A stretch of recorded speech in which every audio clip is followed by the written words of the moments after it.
Imagine a quiet town, a simple man, and a single act of kindness that changes everything. Jackson Lewis was never looking for fame or fortune, just a peaceful life helping his neighbors. But one evening, when he stops to help a stranger on the side of the road, he's drawn into a world he could never have anticipated.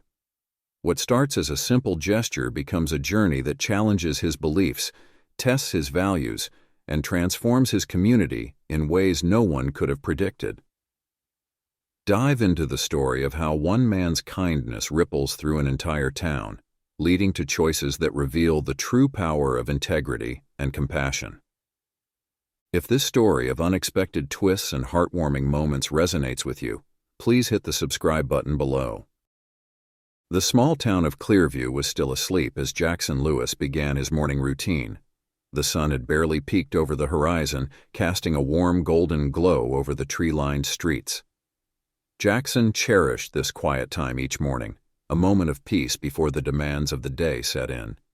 At 35, he had built a life he was proud of in Clearview, and he spent his days as a maintenance worker at the community center, a job that wasn't glamorous but was rewarding in ways that mattered to him. He loved working with his hands, and he found fulfillment in helping others, no matter how small the task.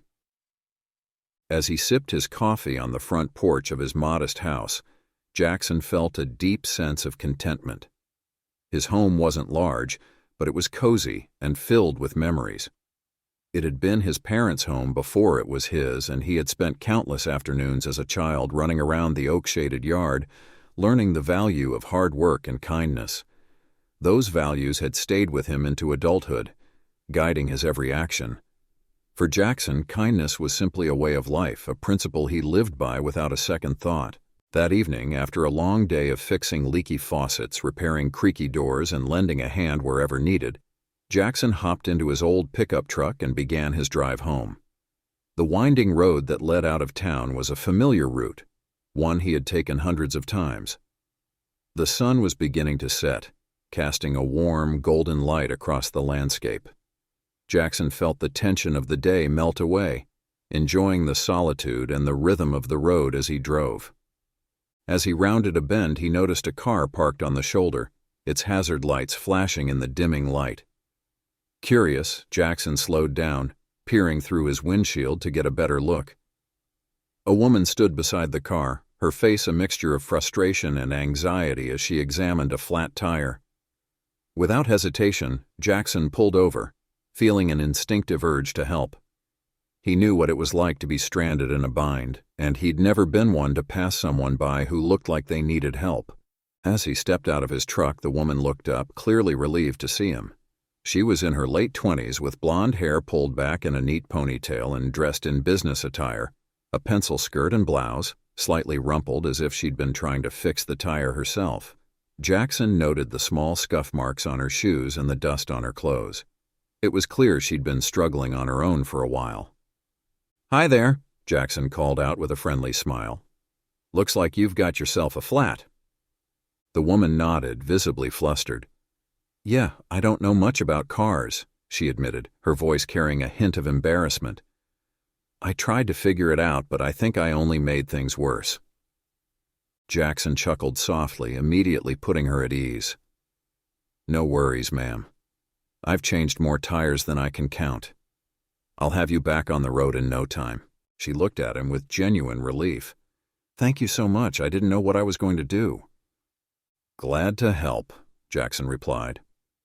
He rolled up his sleeves, grabbed the jack and spare tire from her trunk, and got to work. The car, a sleek silver sedan, had likely hit a pothole on the rough road, completely flattening one of its tires. Jackson set the jack in place and started lifting the car, his movements steady and practiced. As he worked, the woman introduced herself. "I'm Emily, by the way. Emily Davenport." "Nice to meet you, Emily. I'm Jackson," he replied, loosening the lug nuts with practiced ease. He noticed that she seemed a bit on edge, her gaze darting down the road as if expecting someone or something. She shifted on her feet, glancing around nervously while Jackson worked. "Are you from around here?" he asked, hoping to distract her from whatever seemed to be troubling her. She shook her head. "No, I just moved here a few months ago for work. I'm still getting used to the area." She offered a small, strained laugh. "It's been a bit of an adjustment." Jackson nodded, understanding. "Clearview's a nice place once you get to know it. Folks around here are friendly, always willing to lend a hand." Emily nodded, but her expression remained tense.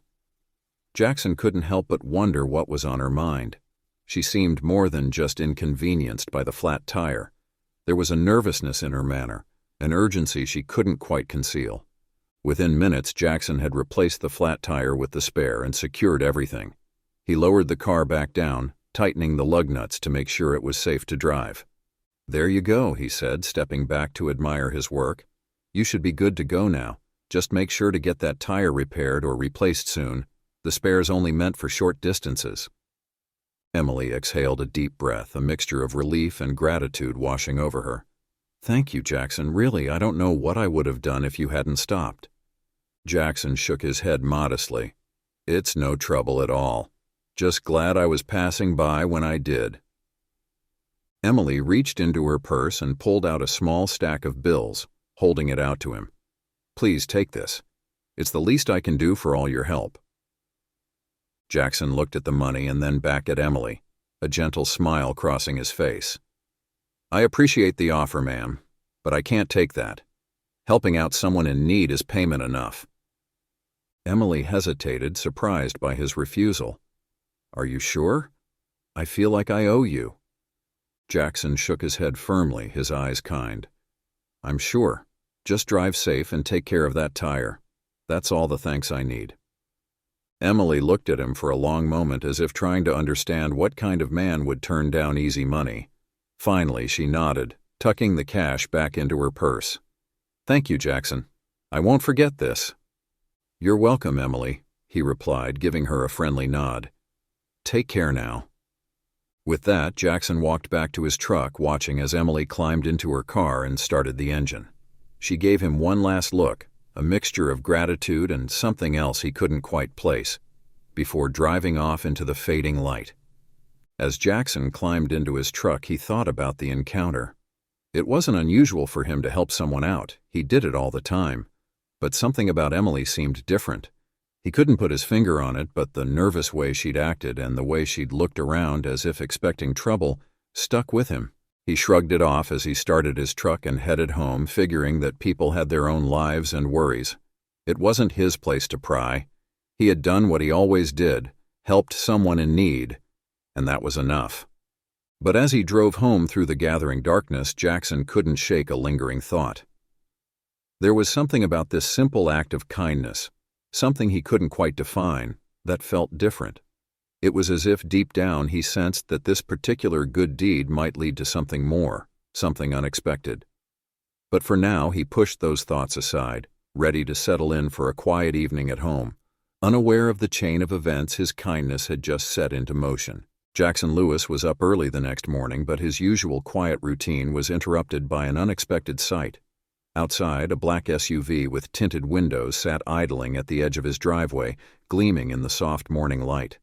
He squinted through his bedroom window, wondering who in Clearview could own such a polished, intimidating car. The presence of the SUV felt odd and out of place in his small, peaceful neighborhood. Despite the strange feeling it gave him, Jackson shrugged it off, figuring it was probably a visitor for one of his neighbors. But as he sipped his coffee, he couldn't resist glancing out the window every few minutes. The SUV remained, its engine a quiet hum against the silence of the early morning.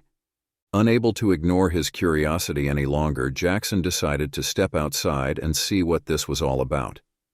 As he approached, the driver's window rolled down, revealing two men dressed in suits. The driver was an older man with neatly slicked-back gray hair, and beside him sat a younger man with sharp eyes, both of them watching Jackson with calm, unreadable expressions. "Mr. Lewis?" the older man asked, his voice smooth and composed. Jackson nodded cautiously. "Yes, that's me. Can I help you?" The older man gave a polite smile. "My name is Arthur Gray, and this is my associate, Leo Hayes. We represent the Davenport family."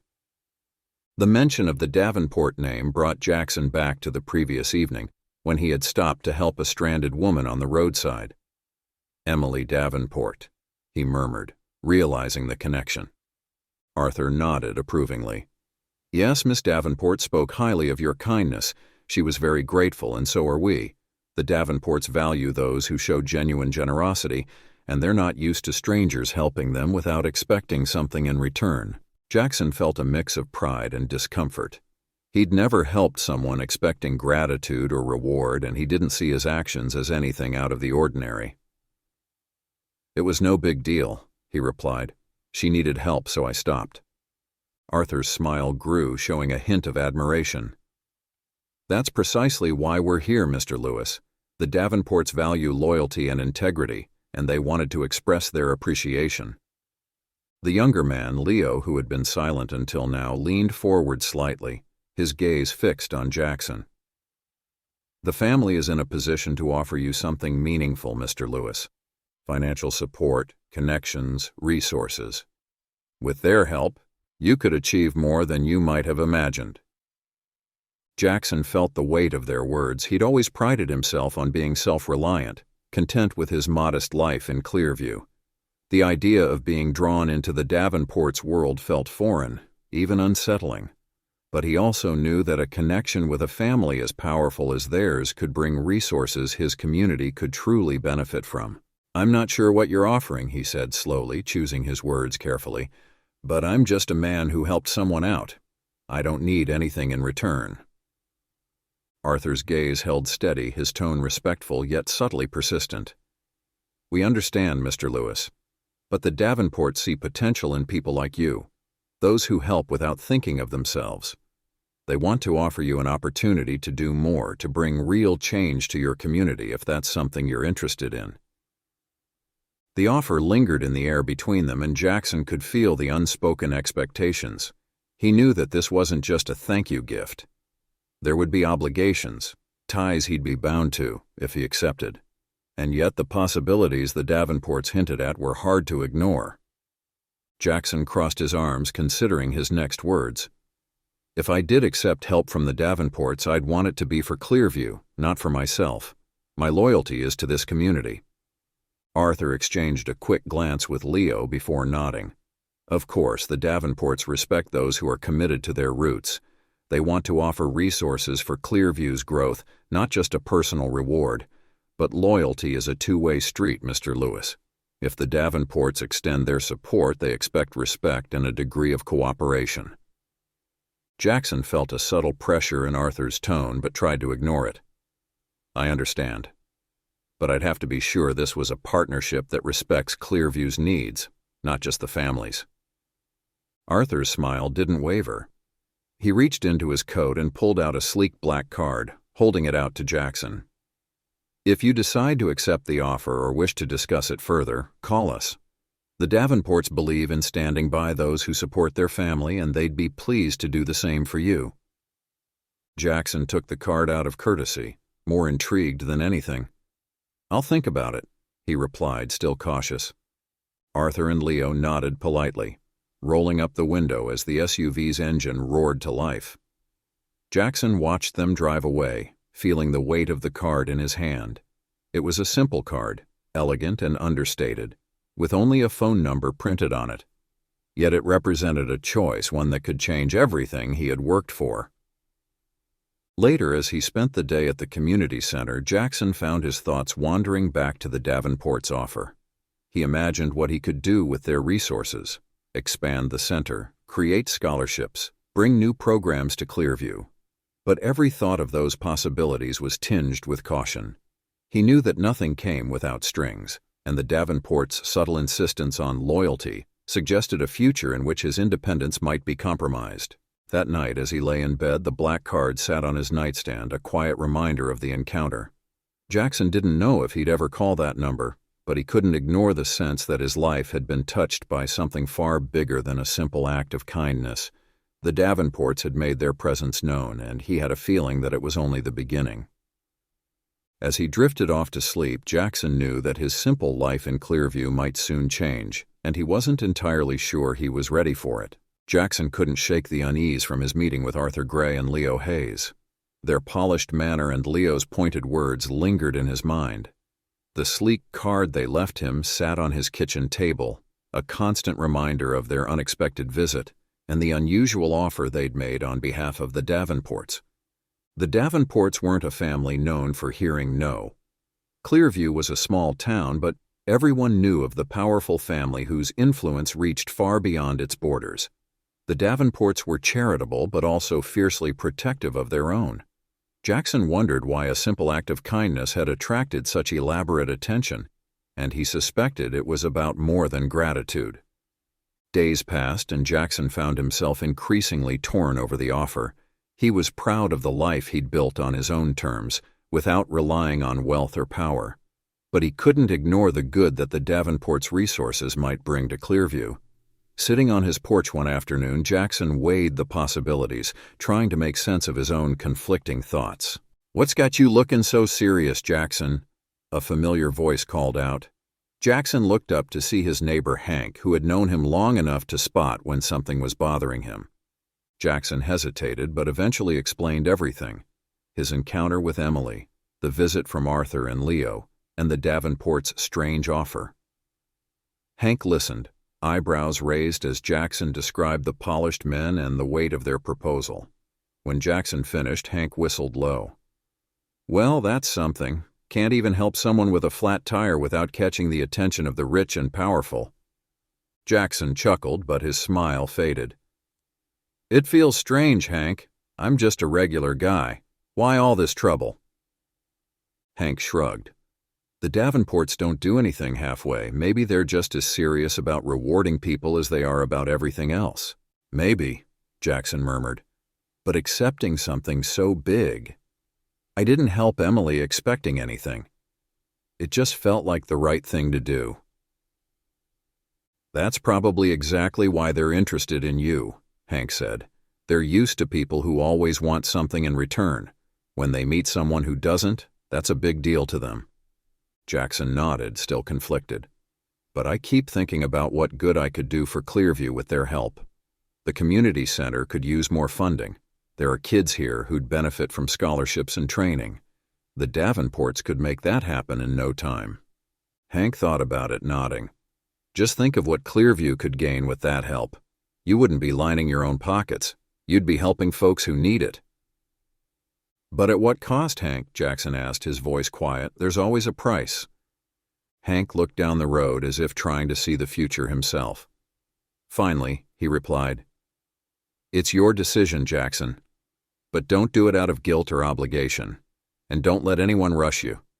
Figure out what you want and make sure it's on your terms." That night, as Jackson sat alone on his porch, Hank's words echoed in his mind.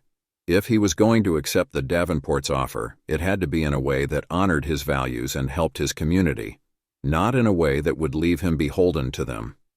The next morning, he picked up the card and dialed Arthur's number, feeling a calm resolve as he listened to the phone ring. "Mr. Lewis?" Arthur greeted him smoothly. "Have you given our offer some thought?"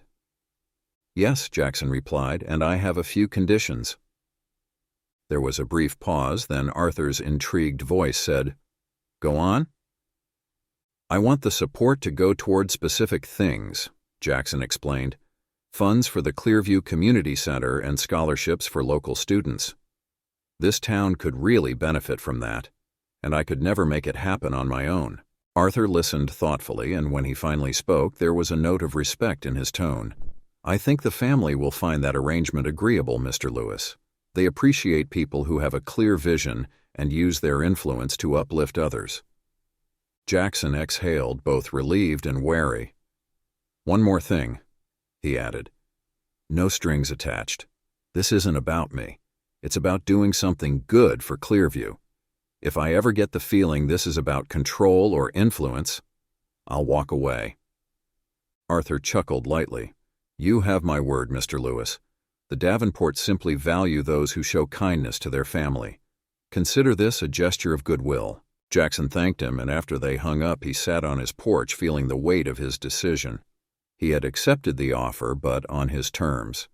Although he still wasn't sure of the Davenports' motives, he knew he had made the best choice for himself and his community. As he watched the sunrise over Clearview, Jackson felt a quiet determination. Whatever lay ahead, He would face it with the integrity that had always guided him. If he could make a real difference for the people he cared about, that would be enough. The following week brought an unexpected rush of activity to Jackson's life. With the Davenport's funding secured, plans for the Clearview Community Center and the Scholarship Fund began to move rapidly. Architects and contractors started reaching out, eager to contribute to the project that would breathe new life into Clearview. Jackson felt proud watching the pieces come together, his days filled with meetings, planning sessions, and conversations with excited townsfolk. Yet, amidst the progress, an unease lingered. The Davenports' offer had always seemed too generous, and he couldn't shake the feeling that there were hidden strings attached. Rumors circulated about the Davenports' immense power, their ability to make obstacles or even people vanish. Jackson knew Arthur and Leo's visit had carried undertones that went beyond mere gratitude. Late one afternoon, Jackson was working on paperwork at the community center when he looked up to see Emily Davenport standing in the doorway, looking cautious and a bit nervous. Her usually confident demeanor was replaced by something more guarded. Surprised, Jackson greeted her. "Emily, I didn't expect to see you here."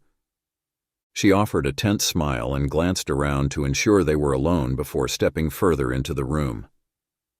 "I'm sorry for dropping by like this, but I needed to speak with you, privately."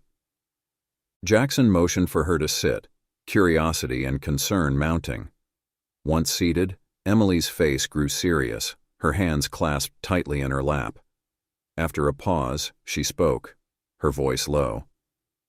"Jackson, I owe you a huge debt of gratitude for helping me that night.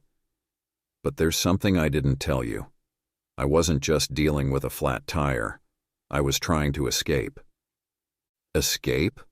Jackson asked, his brow furrowing. She nodded, lowering her voice even further. "From my family's enemies, the Davenports are powerful, and that power attracts threats. There are people who would hurt me to get to my father. That night someone was following me.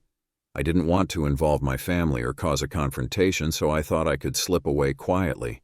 But then the tire blew, and I was stuck." Jackson felt a chill. He had thought he was simply helping a woman with car trouble, but now he realized he'd unknowingly stepped into a dangerous situation. "Why didn't you tell me sooner?" he asked, a mix of concern and frustration in his tone. "I could have helped." Emily looked down, guilt in her expression. "I didn't want to drag you into it, Jackson. The less you knew, the safer you'd be. But now, with the support my family is giving to the community center, you're involved. When the Davenports invest in someone, they expect loyalty. Arthur and Leo may have made it seem like a simple act of gratitude, but there's always more to it." Jackson felt the weight of her words settle heavily. What he had seen as a generous offer now felt like a subtle trap. "I agreed to this to help Clearview, not to become tied to your family's interests," he replied, determination hardening his voice. Emily nodded, her face softening. "I know. And that's why they respect you. My family is drawn to people who stand by their convictions, but that respect can quickly turn if they feel slighted. They're protective, sometimes overwhelmingly so." Jackson's jaw clenched as he absorbed the implication. He had always prided himself on his independence and integrity. The idea of owing something to the Davenports or becoming beholden to them was unsettling. But he was already committed, and Clearview needed this community center. He couldn't back out now, yet he also couldn't let fear dictate his choices. "Thank you for telling me, Emily," he said quietly. "I'll be careful, but they need to understand I won't compromise my values for their benefit." A flicker of admiration crossed Emily's face. "I wouldn't expect anything less. Just, please be cautious. If anything feels off, don't hesitate to reach out." He nodded, grateful for her concern. He could see the toll that her family's world had taken on her, the shadows of power and danger weighing her down. She stood, and as she reached the door, she turned back. "Take care of yourself, Jackson, and remember, I'm here if you ever need help." Jackson watched her go, a sense of kinship growing between them. She had unwittingly pulled him into her complex world, yet she was here to warn him, to give him a chance to protect himself. Standing alone, her words echoed in his mind, sharpening his resolve. That night, as Jackson sat on his porch, he pulled out the card Arthur had given him, turning it over in his hands. He knew Clearview needed him to see this through. The community center and scholarships were too important. But he also knew the Davenports expected loyalty that went beyond gratitude. It was an expectation, woven into every word, every offer. Taking a deep breath, Jackson made his decision. He would accept their support, but on his own terms. He would not be a pawn.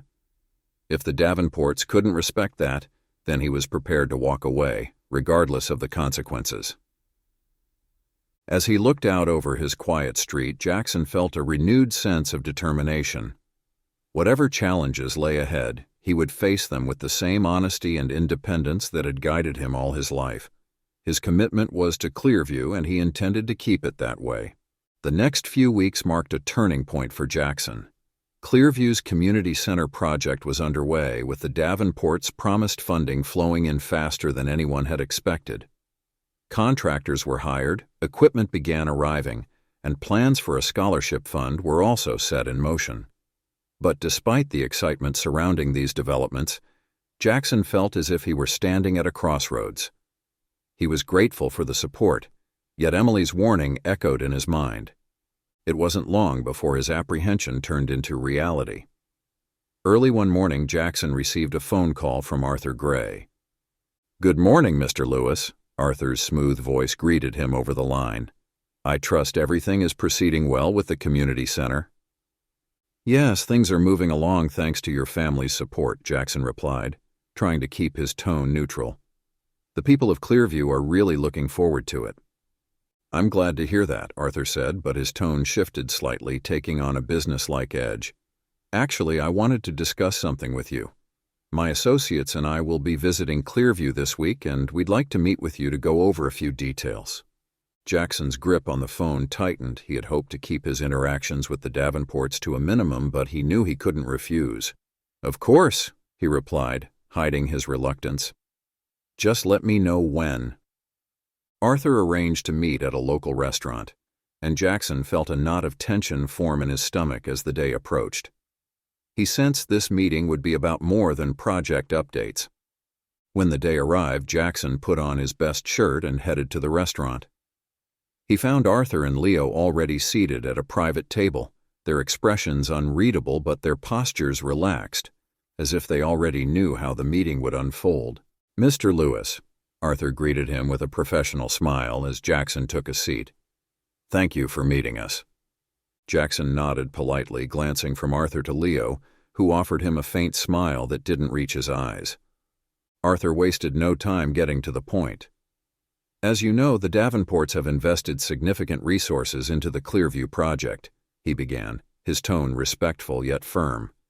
"It's been a pleasure to support a cause that benefits the community, especially one led by someone with integrity like yourself." Jackson felt a hint of pride but remained cautious.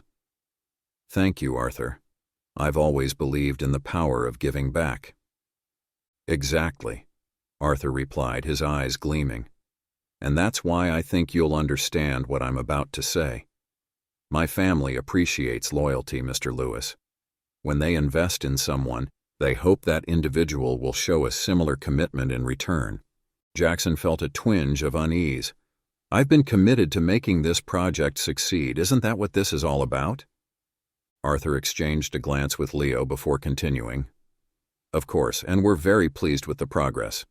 But the Davenports see potential in you, Jackson. This community center is only the beginning. They'd like to explore a deeper partnership with you, a long-term role that could expand well beyond Clearview." Jackson's chest tightened as the implications sank in. He had signed on to help Clearview, not to be drawn into the Davenports' broader interests. He took a steadying breath. "I'm honored, Arthur, but I need to be clear. My commitment is to Clearview. That's my home. I can't see myself stepping into any larger roles outside of this community." Leo's expression hardened and Arthur's smile wavered slightly. "I understand your hesitation," Arthur replied smoothly, "but think about what's possible with our backing. You could do more than you ever imagined. The impact you're making here could be amplified to communities everywhere. Isn't that something worth considering? Jackson met Arthur's gaze, seeing the subtle pressure behind the man's calm demeanor. He knew that turning down this offer wasn't something the Davenports would take lightly, yet he couldn't ignore the nagging feeling that accepting would mean sacrificing the independence he held dear. "I appreciate what you're saying, Arthur," Jackson said, choosing his words carefully, "but I need time to think it over. I didn't expect to be stepping into anything beyond Clearview when I started this."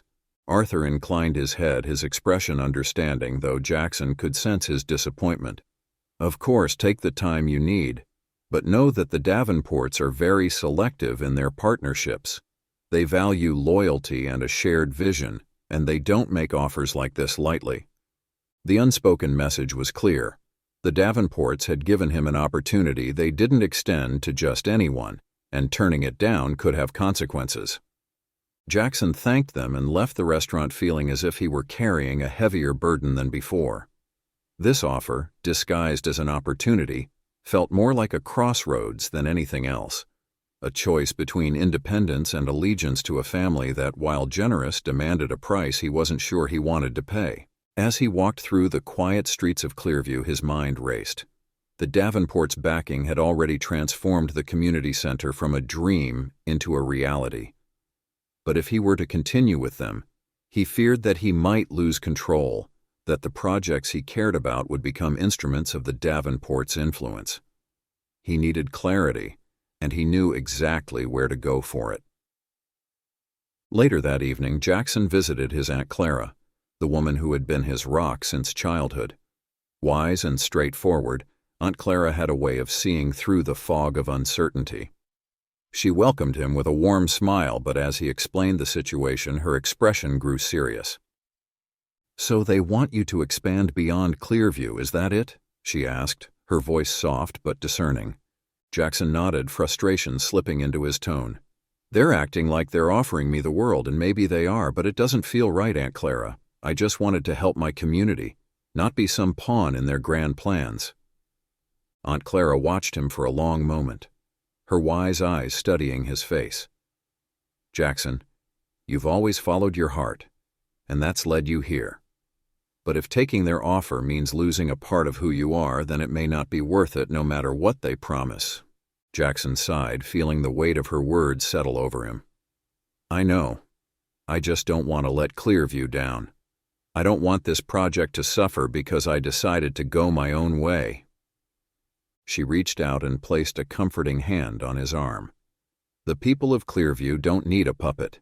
They need someone who will fight for them, stand by them. If you give up your independence for the Davenports, you may gain power, but you could lose the very thing that makes you who you are." Jackson felt a surge of clarity. He understood now that the real decision wasn't about loyalty to the Davenports. It was about loyalty to himself and to Clearview. The following morning, Jackson contacted Arthur, asking to meet again. This time he felt no hesitation or uncertainty. When he arrived, Arthur and Leo were waiting, their expressions guarded. "Arthur, I've made my decision," Jackson began, his tone steady. "I'm grateful for the support you've given Clearview, but I need to be clear. My loyalty is to this community, not to any larger ambitions. I appreciate the offer, but I'm going to stay focused on Clearview." Arthur's smile was tight, but he nodded. "We respect your decision, Mr. Lewis," he said, though Jackson could sense the tension in his voice. "But remember, our offer was made with great consideration. Turning it down doesn't come without risks." Jackson met Arthur's gaze, unflinching. "I understand that, but I have to do what's right for me, and for Clearview." As he walked away, Jackson felt a wave of relief. He had chosen his path, and while he knew the Davenports might not be pleased, he also knew that he had stayed true to himself. Whatever challenges lay ahead, he would face them with his integrity intact, standing firm for the community that had always been his heart and home. After making his loyalty to Clearview clear to Arthur Gray, Jackson hoped things would quiet down. Yet he sensed that the Davenports wouldn't let his independence go unchallenged. A few days later, he received a message from Arthur. "Mr. Lewis, the family wishes to meet to discuss terms.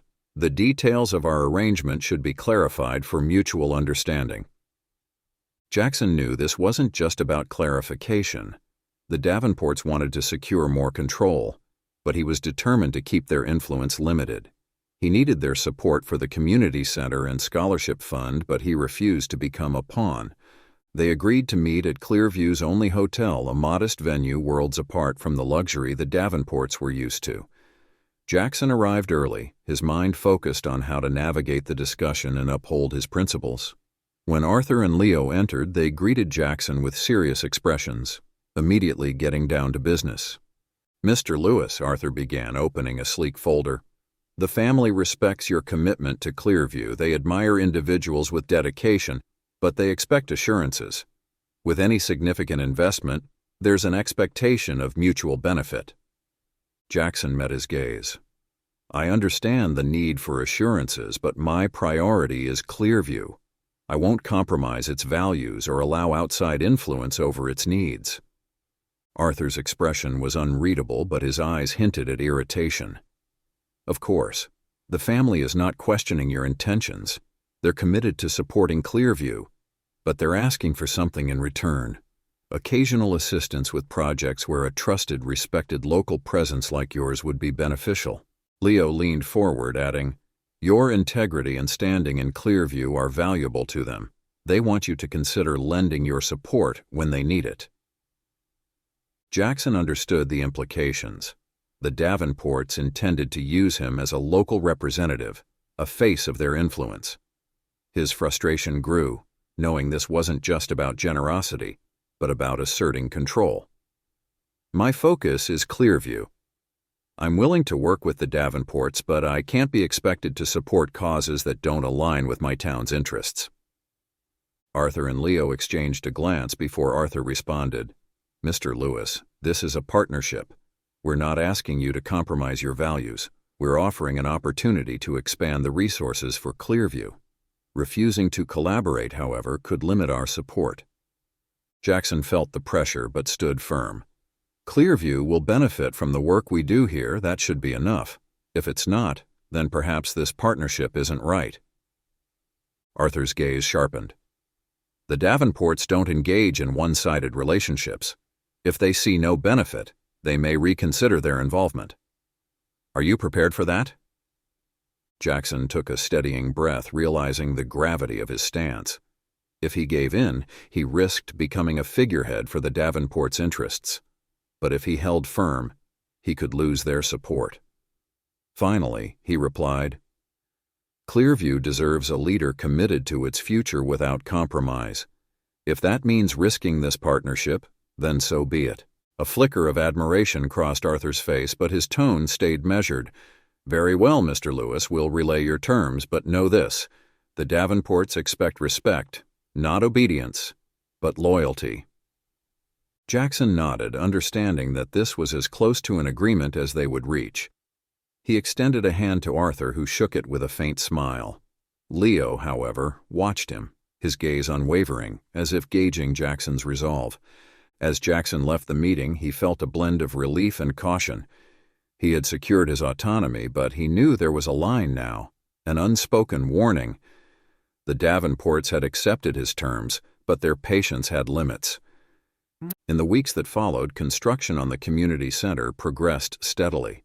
The scholarship fund gained momentum, and local families began applying for support. Jackson threw himself into the work, confident he had made the right decision. Clearview was coming together, and the community was united in hope for a brighter future.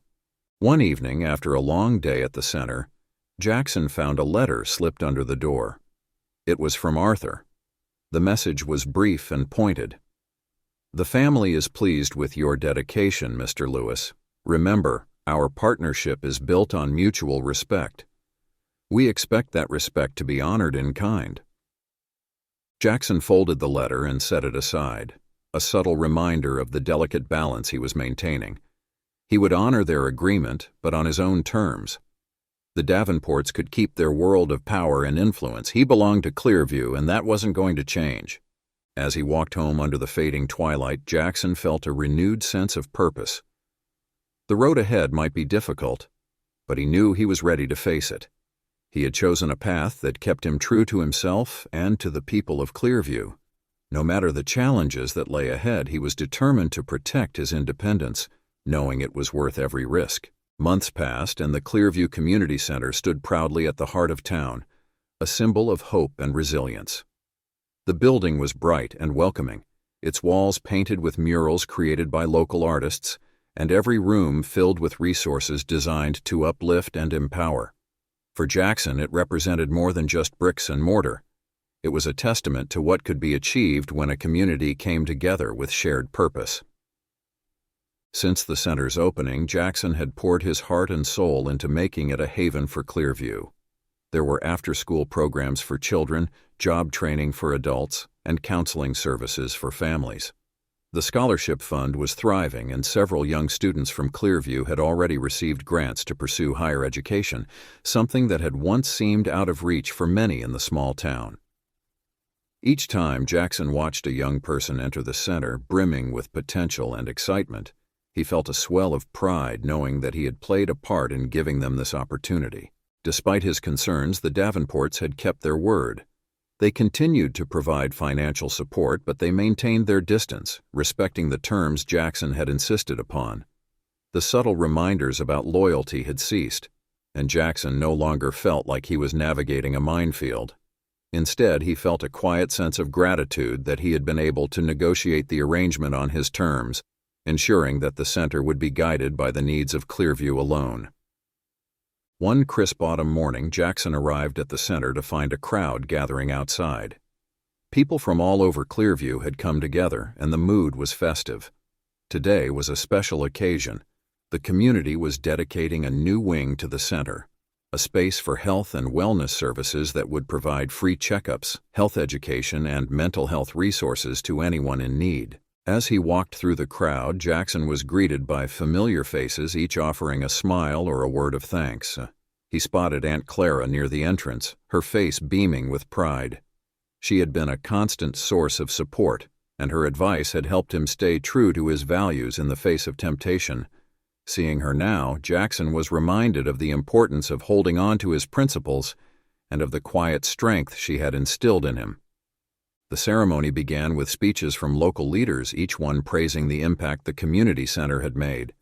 They spoke about how Clearview had changed, how opportunities had flourished, and how lives had been transformed.